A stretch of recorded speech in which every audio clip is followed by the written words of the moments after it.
Bidan. Oke, untuk kali ini season ini kita akan Q&A ya tentang seputar kehamilan, dan saya akan menjawab beberapa pertanyaan dari pertanyaan yang sudah masuk di baik itu DM Instagram maupun komentar-komentar di YouTube dan di komentar di TikTok. Ini saya gabungin dan ini adalah pertanyaan-pertanyaan yang terpilih ya untuk kita bahas kali ini. Mohon maaf tidak semuanya bisa kami bahas, akan tetap kami akan berusaha untuk membahasnya.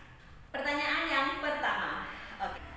Assalamualaikum Bu Bidan, aku hamil 8 minggu dan mual terus. Bu Bidan, ada tips nggak untuk ngilangin rasa mual? Terima kasih. Oke, pertanyaan akan kita bahas ya. Jadi untuk hamil, terutama pada usia kehamilan 0 sampai dengan 12 minggu ya, terutama ada 4 minggu ya, 4 minggu sampai dengan 12 minggu itu biasanya memang timbul yang namanya mual muntah ya. Hal ini disebabkan oleh adanya peningkatan hormon HCG, dan hormon HCG ini diciptakan atau terjadi itu karena pembentukan daripada plasenta dan ini mengakibatkan mual muntah, bahkan terkadang sampai muntahnya ada yang namanya hiperemesis, jadi mual muntah yang berlebihan sampai nggak bisa masuk makanan apapun ya, jadi harus diinfus dan harus dibawa ke rumah sakit, bahkan terkadang sampai harus dilakukan aborsi karena memang ibu tidak bisa, jadi harus memilih begitu, tapi hal ini sangat jarang terjadi. Oke, gimana sih tipsnya kalau memang itu hanya sebuah mual muntah yang nggak terlalu parah? Ibunda bisa memberikan tips ini ya, bisa melaksanakan tips-tips dari saya ini.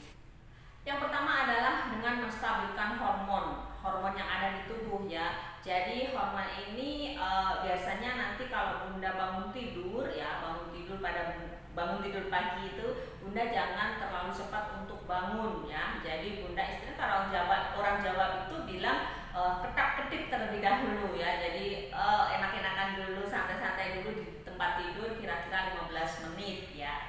Enggak deh, cuma 5 menit aja ya, 5 menit. Jadi jangan begitu mata terbuka langsung bangun. Jadi nanti itu akan terbawa mualnya sampai dengan siang sampai sore, bahkan seharian bisa terjadi mual muntah ya. Hal-hal kecil ini bisa sangat membantu ya, karena nanti hormon terstabil terlebih dahulu baru nanti bunda bangun. Oke, yang kedua adalah dengan jika bunda mual muntah dan itu bunda tidak bisa masuk makanan yang berupa makanan yang enggak basah, yang misalkan nasi atau yang basah-basah gitu, bunda bisa makan yang namanya biskuit kering. Tahu kan biskuit kering? Aku nggak usah nyebutin produknya deh, pokoknya biskuit-biskuit yang kering. Yang ketiga adalah dengan memberikan atau mengkonsumsi jahe. Jahe ini bisa bunda konsumsi seperti dengan minum jahe yang diseduh gitu ya. Jadi ini sangat membantu ya, sangat membantu bunda untuk mengatasi mual muntah. Tuh. Di samping itu bisa bunda konsumsi B6 ya. Ini biasanya akan diberikan resep oleh dokter ya, juga obat-obatan. Itu bunda ya, semoga bisa terbantu dengan jawaban-jawaban saya. Oke, pertanyaan berikutnya adalah seputar USG ya. Jadi ini ada seorang yang menanyakan bahwa bunda, ini saya hamil 6 minggu, akan tetapi di USG belum terlihat. Ini gimana ya?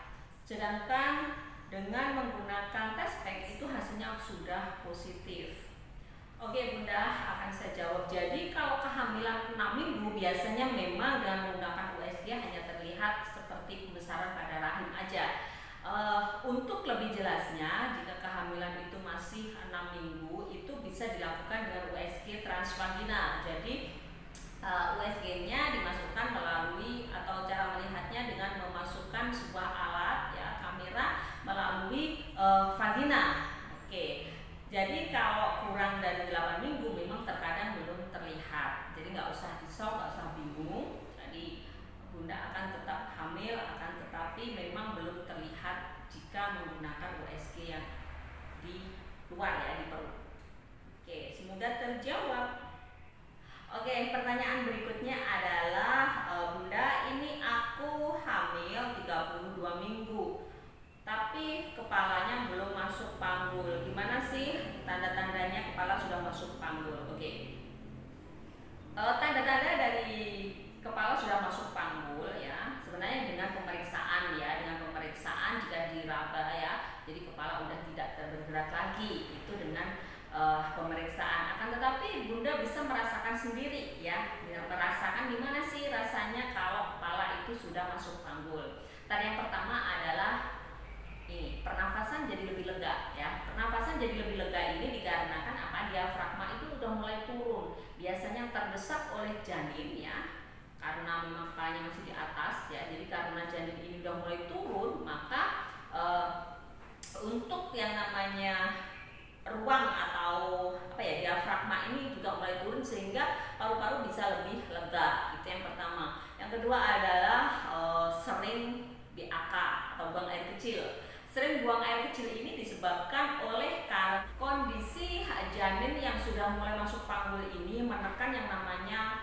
kandung kencing ya. Jadi kandung kencing yang biasanya bisa gembung ya, bulat ini jadi pipih karena tekanan daripada bagian terendah janin atau yang di sini ada kepala ya. Jadi biasanya seumpama kandung kencing itu bisa menahan atau volumenya itu bisa sampai 100 cc, 200 cc gitu. Pada saat ini mulai 100 cc, kadang 50 cc dia udah mulai ada warning untuk mengeluarkan itu, karena ini adalah karena tekanan dari kepala janin. Berikutnya lagi adalah adanya tekanan di daerah bawah ya, di panggul ya. Jadi terus ada kadang terasa nyeri juga di daerah paha kiri ataupun kanan, daerah selangkangan.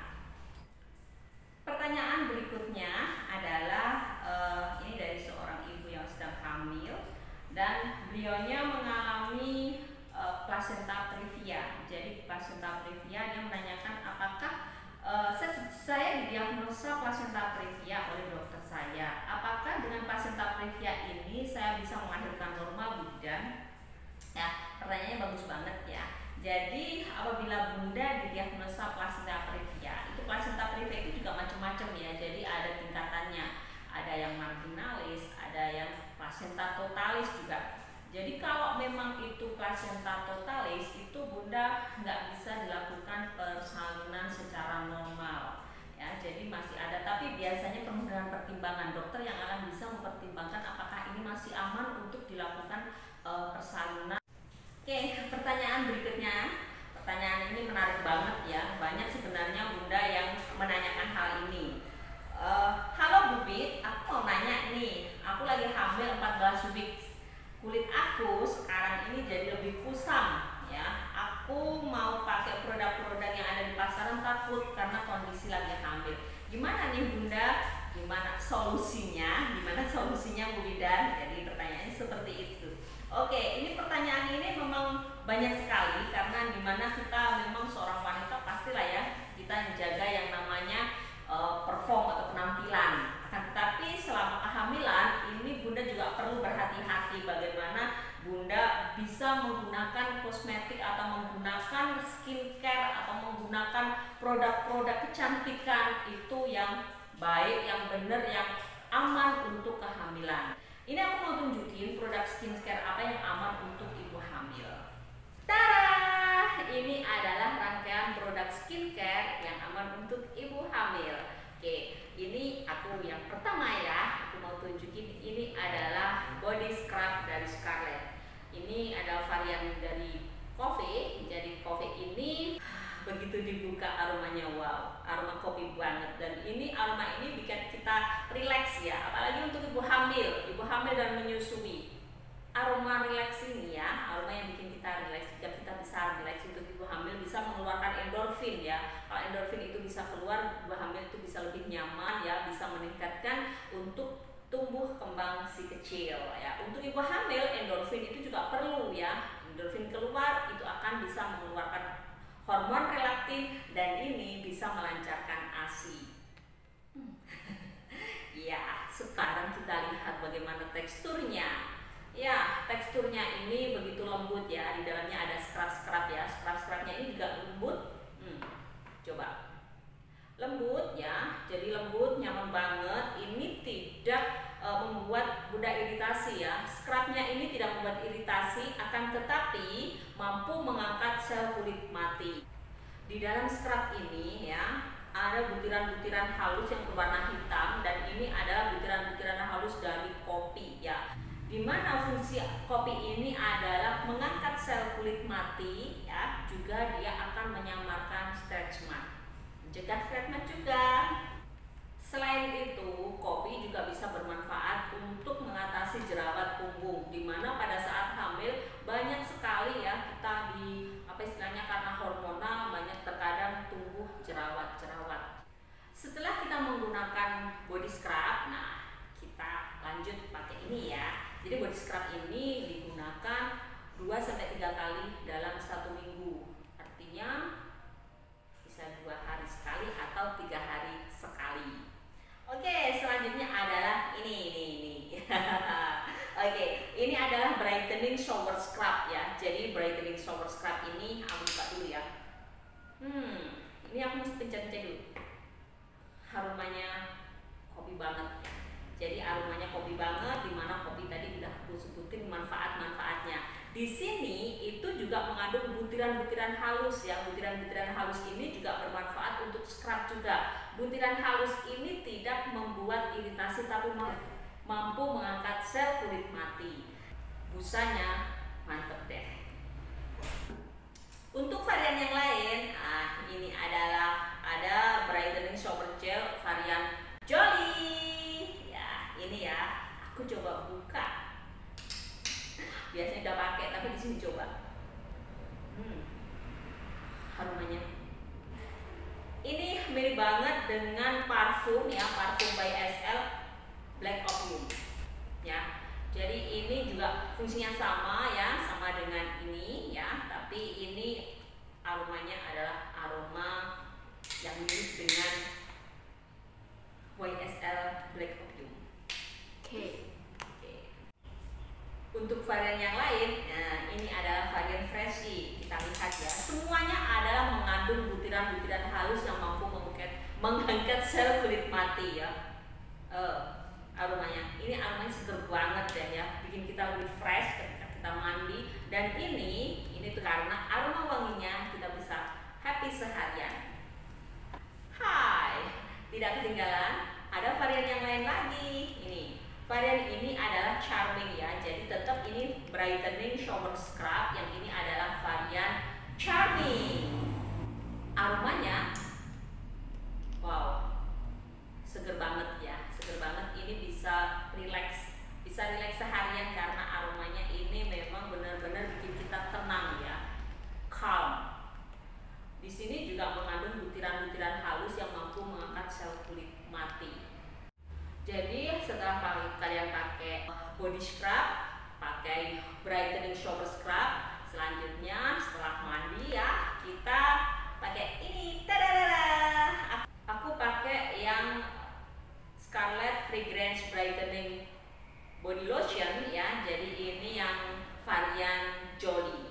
Baunya harum ya, baunya harum banget ya. Aroma parfum YSL.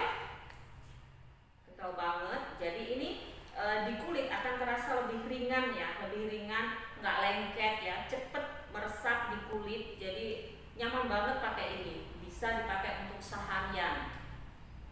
Kalau kalian mau tidur, pakai ini juga lebih nyaman, menjadikan kualitas tidur kalian menjadi lebih berkualitas ya. Jadi apalagi ibu hamil ya, aroma terapinya mantep banget deh, bisa bikin kita relax ya, memberikan kualitas tidur yang. Setelah aku kurang lebih 1 minggu memakai pakaian produk dari Scarlett ini, Scarlett Body Care ini, kemana-mana aku jadi lebih harum ya. Jadi seharian aku jadi berbau harum gitu ya. Selain itu ya, yang paling mencengangkan adalah kulit aku menjadi lebih halus, lebih lembab, lebih elastis ya, lebih cerah lagi ya. Di sini karena Scarlett ini ya mengandung glutathione dan vitamin E ya. Rangkaian produk body care ini mengandung glutathione dan vitamin E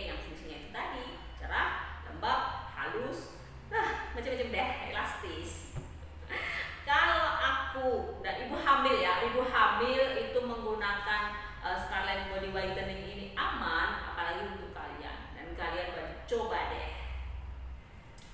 Jadi ibu hamil ya, ibu hamil, ibu menyusui yang sekarang ini lagi mengalami masalah pada kulit ya, jadi kalian bisa coba menggunakan Scarlett ini, karena Scarlett ini adalah aman untuk ibu hamil dan menyusui ya. Selain itu, Scarlett ini ya tidak menggunakan uji pada hewan atau no animal tested ya. Jadi ujinya itu tidak pada hewan. Ini jauh lebih aman. Yang terutama adalah BPOM ya. BPOM ini sangat penting apalagi bunda lagi hamil. Ini semuanya sudah terdaftar di BPOM.